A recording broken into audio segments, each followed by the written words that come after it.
Hello and a warm welcome to Debating Russia here on Voice of Russia. I'm your moderator, Peter Lavelle.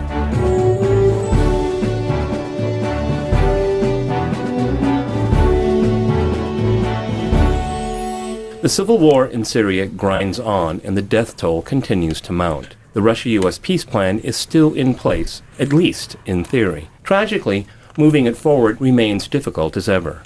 What is changing is the PR war. Assad's narrative of fighting extremists is taking hold, while Western powers are dispatching first ladies to push for some kind of humanitarian intervention. To discuss this and more, I'm joined in London with my guest, Charlotte Henry. She is a political freelance journalist. And we have Boni Sones. She's the executive producer of Women's Parliamentary Radio. And here in Voice of Russia's Moscow studio with me is Dmitry Babich. He is Voice of Russia's senior political commentator. Charlotte, if I can go to you first, can we just maybe talk about the media war here? Because the perceptions of the civil war on the ground shifted remarkably, I would say, in the last 6 weeks. Yeah, I think so. And, someone that works in the media and follows the media, it's becoming quite apparent how quickly people are, is that thing of when people see bodies, isn't it? And that's when people's mind often changes in a war. And now daily we're just seeing these terrible, terrible images coming from Syria. And quite understandably, that's really rocking people. Well, Charlotte, I think I agree with you because we see all these shocking videos on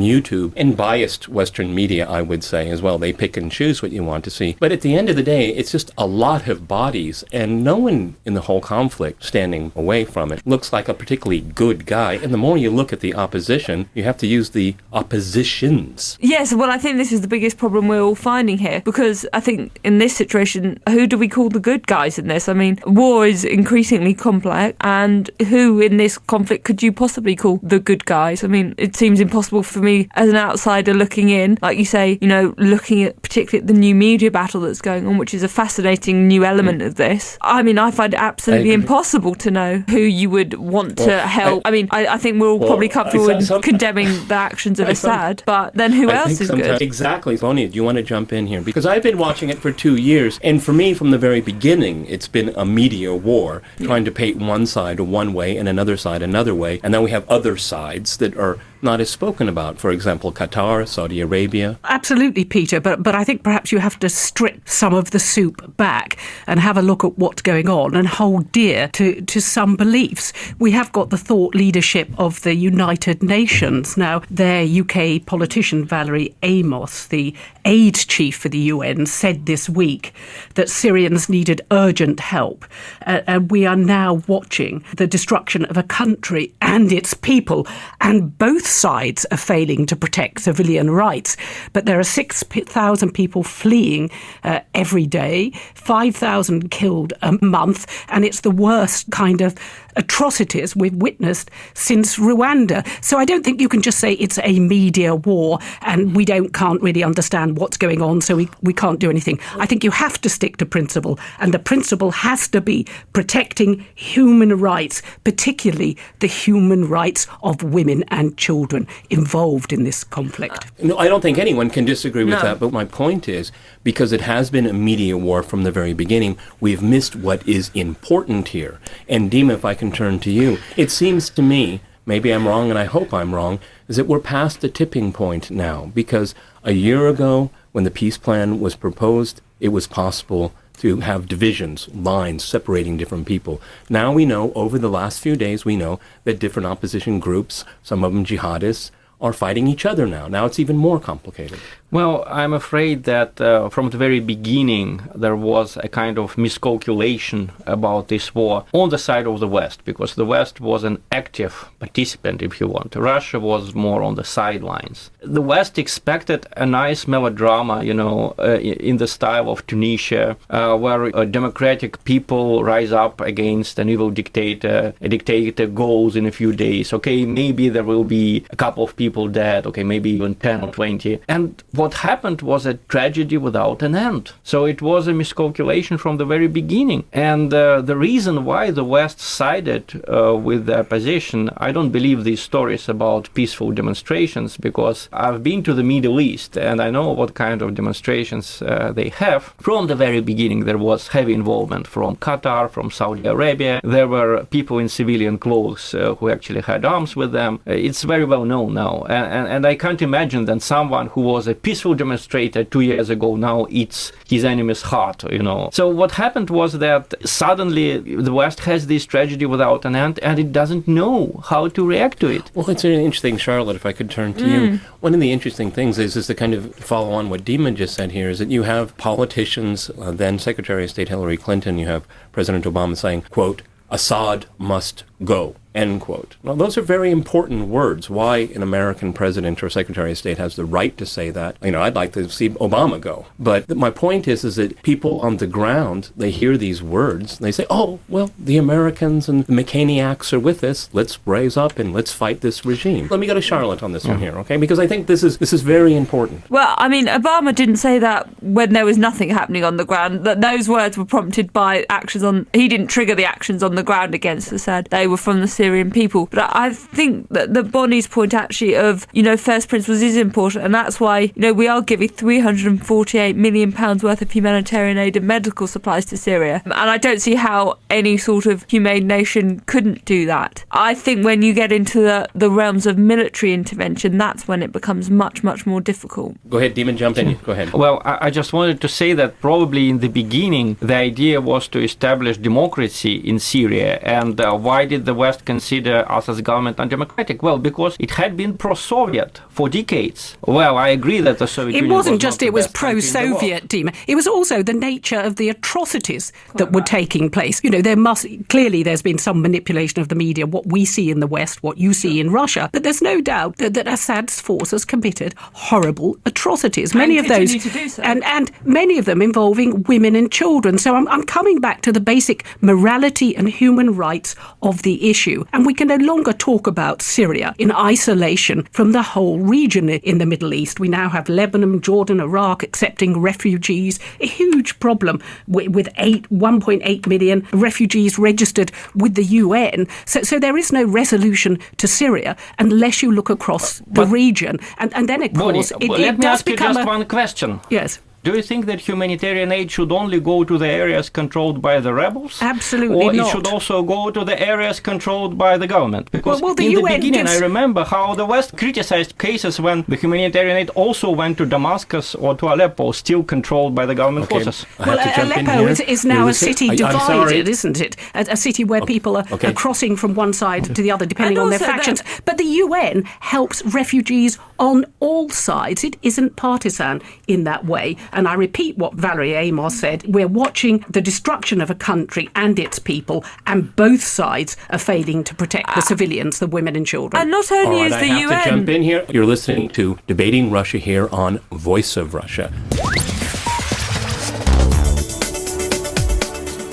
Charlotte, weigh in. I was just going to say, as well as Boni's very important point about the UN being non-partisan, you also have other non-partisan organisations working in Syria, like the Red Crescent, who are not picking and choosing sides, who are simply trying to help lots of people that are caught up in this terrible, what we have to call now a civil war. And so many of those are women and children, or children that have lost parents, women that have lost children on husbands and partners. And these non-partisan organisations don't care which city they're in, so long as they can get to them. But Charlotte, do you think that the other players in this, the outside players in this, I don't think anyone can disagree with what you're saying at all, not one word of it. But at the same time, you have these geopolitical interests. Saudi Arabia, it's very well known. National Public Radio in the United States, as mainstream as you can get. Major article, go on a jihadist junket. They'll pay for you. They'll send anyone in Saudi Arabia that wants to go on jihad, and that's an American and British ally, I want our listeners to realize, is that this is what's fueling it on. Everything you and Boni are saying, I agree with you, but it's geopolitical interest. Look at Libya. This is what other countries in the region see. The Americans and NATO, they take 1 foot and then they go for a mile. This is what's fueling this on, because when you have to go,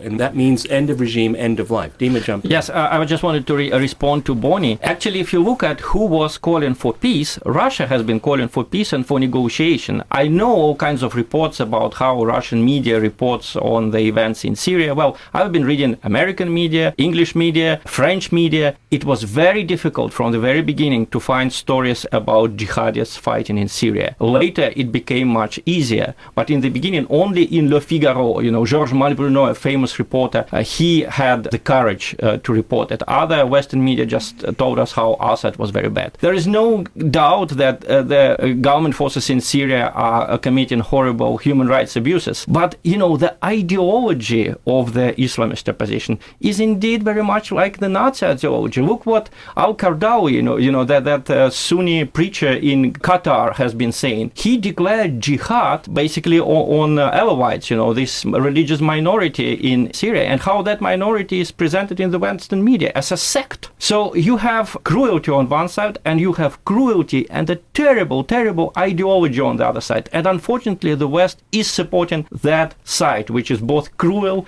and ideologically Nazi-like, if you want. Well, I'll just repeat Boni, what the UN said, that both sides are failing to protect civilians. Yeah. And I think you have to rise above, Dimitri, the kind of who did what to who when. We've got beyond that. The only way that you're going to solve a conflict of this magnitude that's been going on for over 2 years now is to get all sides together to talk. It's talk, not war. Well, that's what Russia has been proposing for 2 years. Yes, for 2 years. And within for that, 2 years. but it's Assad who won't go to the table. You've got the Free Syrian Army. But let me say that one thing.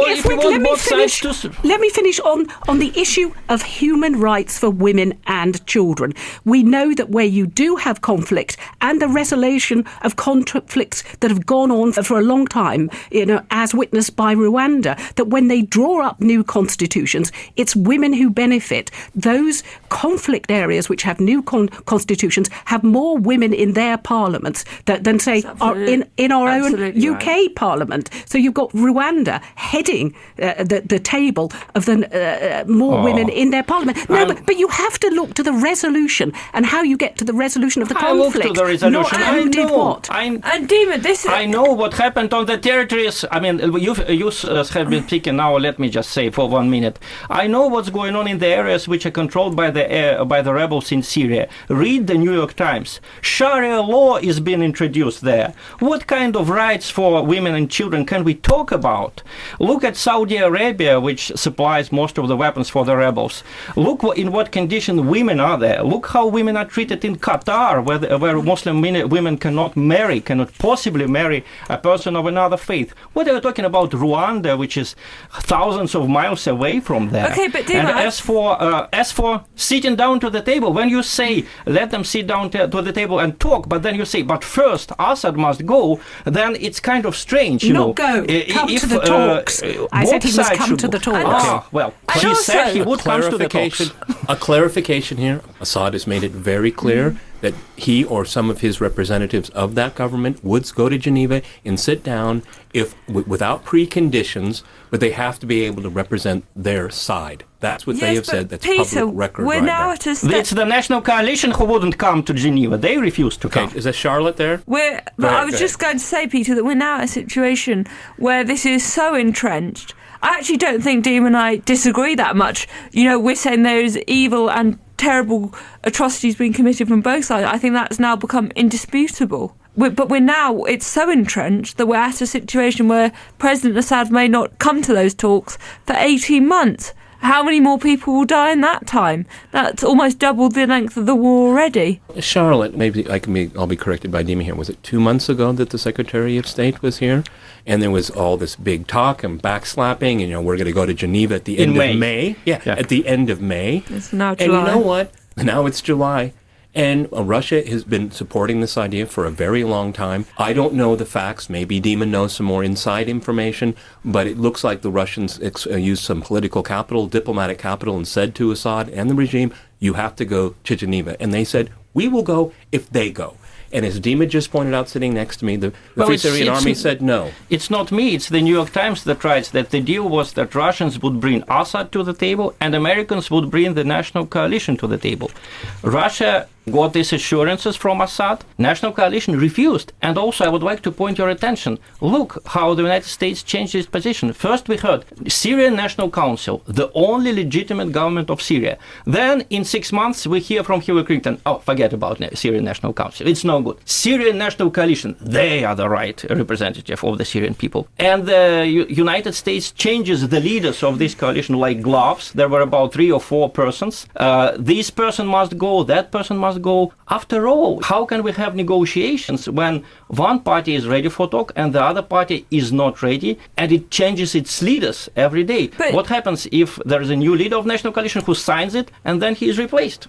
London, jump in. I was just going to say, Dima, you seem to be again returning to that point of good and bad. And I don't think there is one. And absolutely, I don't think there is good or bad here. But you're starting to sort of seem to be leaning towards the argument that Assad is trying to have these big moves for peace, which I simply do not believe. And I simply also don't believe that the rebels, of whatever form they take this week, are the pure good guys. I think it's just got so beyond that. We've got people faking YouTube videos of atrocities. We've got people committing real atrocities from both sides. And actually, I think that's why Cameron also pulled back from the arms embargo here. He wanted to break the arms embargo, wanted to arm the rebels, and I think probably what happened when they got there is they realised it was who on earth are you going to give weapons to? Who could you trust? Exactly, but see, this is what I'm getting at, is that these perceptions of the conflict are preconceived. Oh, they're anti-Assad, they must be democratic, okay, which is really I think we've hilarious. moved beyond that. I think if you're trying to connect Russia to London, it's very important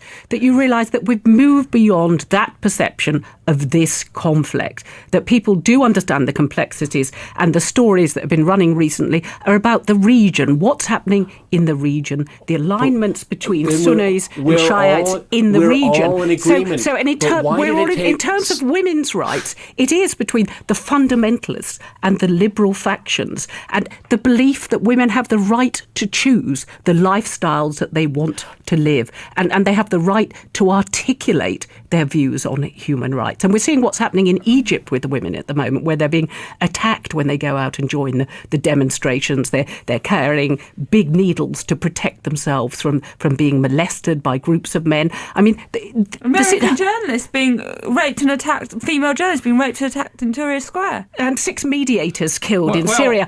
We're not saying there's right and wrong. We're saying this is now a regional conflict that needs resolution. It became a regional conflict because of misperceptions in the very beginning that were politically motivated. I don't think Dean and I could disagree with anything both of you are saying in London, but it's how we got to this point and how do we get out of it? Dean, Boni, I agree with you that women need to be protected. And I agree with you that both sides committed atrocities, but also you have different ideologies on the two sides.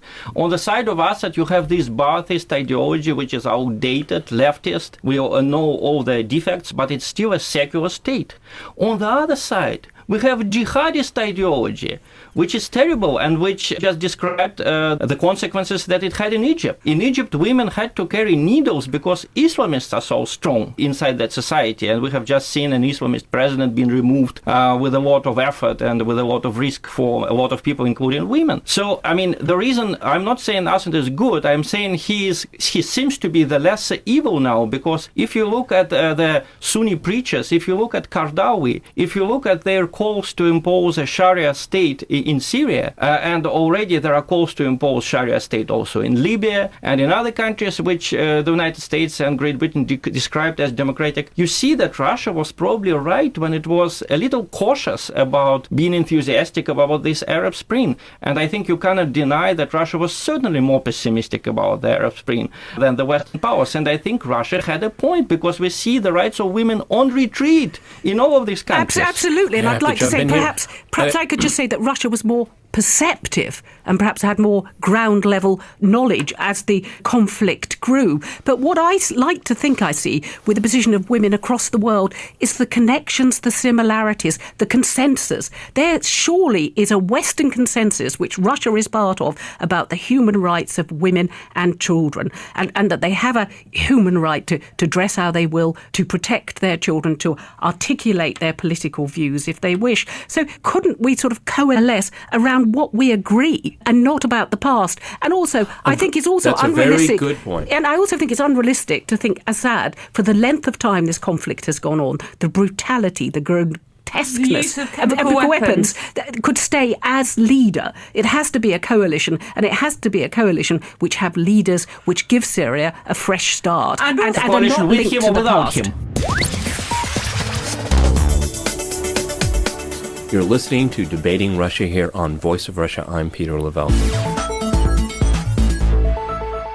Dima, go ahead, finish your point. Well, I mean, Russia has been urgent to have a coalition to rule Syria for all this time. It was the United States and the UK which said that first Assad must go, then we have negotiation on the transitional government, on the government coalition. I think Syrians know best how they can live and how they should live. So it's quite obvious now that a considerable part of the Syrian population supports Assad, not because he's so good. There are lots of Democrats who support him, but because they see him as a lesser evil. So I think it was probably the step in the right direction when Great Britain and France sort of stopped short of supplying deadly weapons to the rebels. But I think that it has become clear that you have to have a negotiation with all sides participating.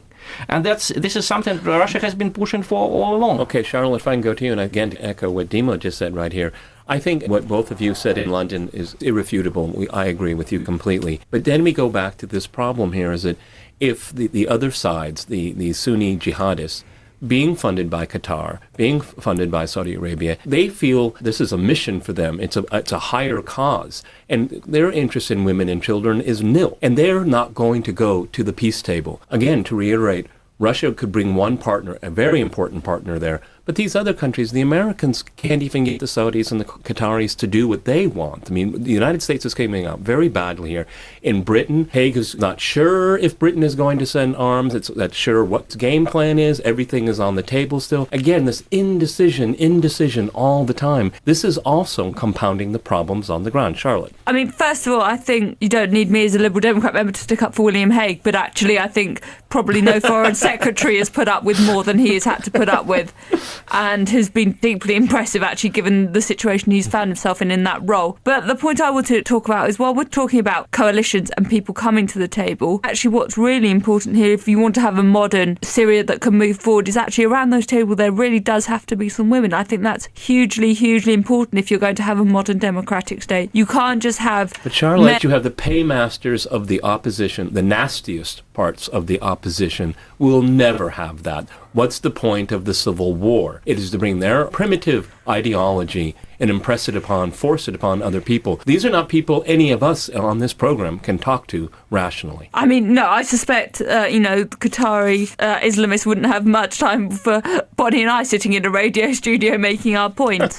But I think actually for the Arab Spring to achieve anything across the country, you've seen in Egypt the power of women who are leading campaigns there and leading lots of the rebellion there in a very, very powerful and quite moving way. I think actually in Syria we have to see some female leadership as well. I think that's really, really important. Otherwise, how can this country ever move forward? Absolutely, and we've had 93,000 people killed since March 2011. It's being called a tragedy without end. Well, whether you're in Russia, whether you're in Britain, whether you're Obama in America, people want the tragedy to end. So again, we have to cling to what joins us, not what divides us and the past, but what can move us forward. What can we agree on and how can we move forward? I couldn't agree more, Boni, and I think that basically Russia has been very skeptical about the Arab Spring precisely because Russia was afraid of Islamists, not because Russia is against people in Egypt or in Syria voting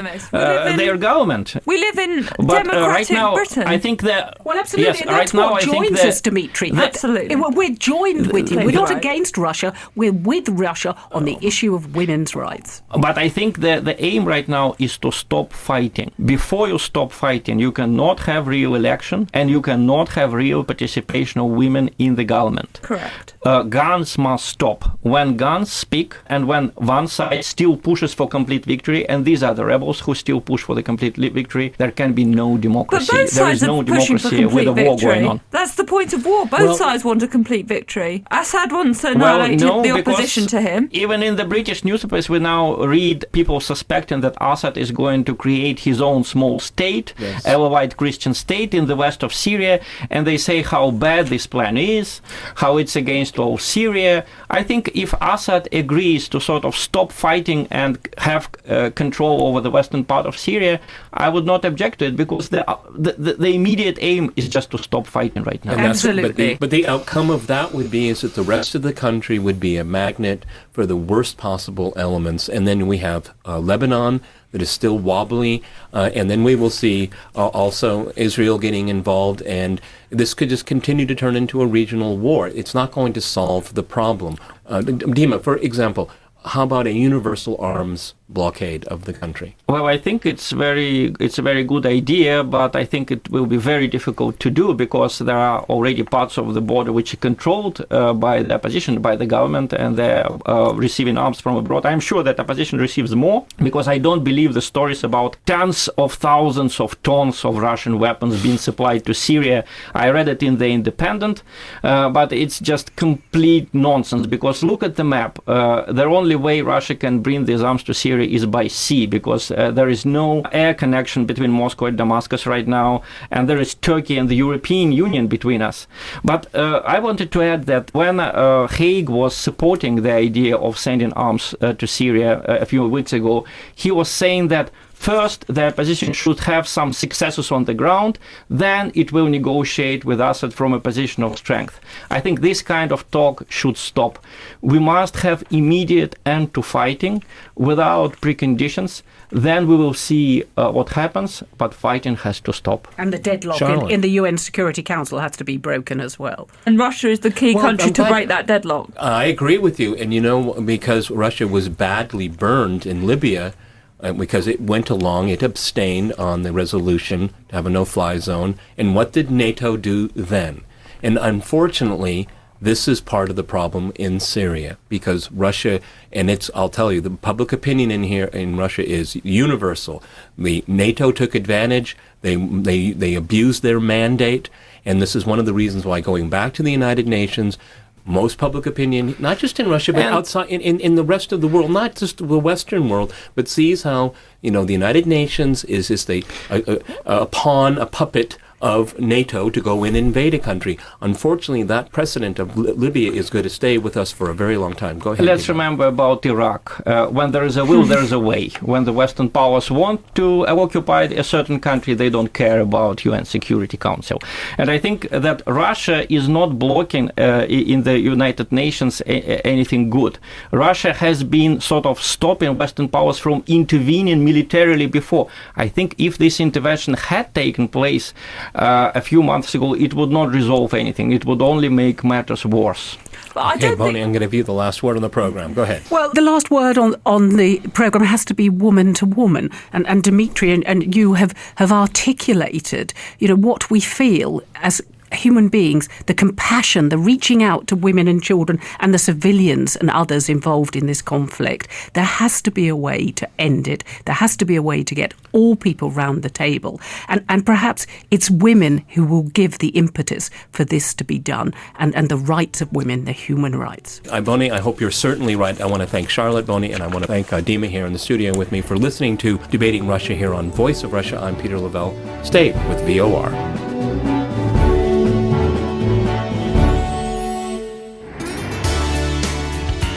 This is the Voice of Russia, broadcasting from the heart of London. From Monday to Friday, we're live here on digital from 4 p.m. until 8. We're also online at ruvr.co.uk. Tune in for current affairs, news, arts and debate.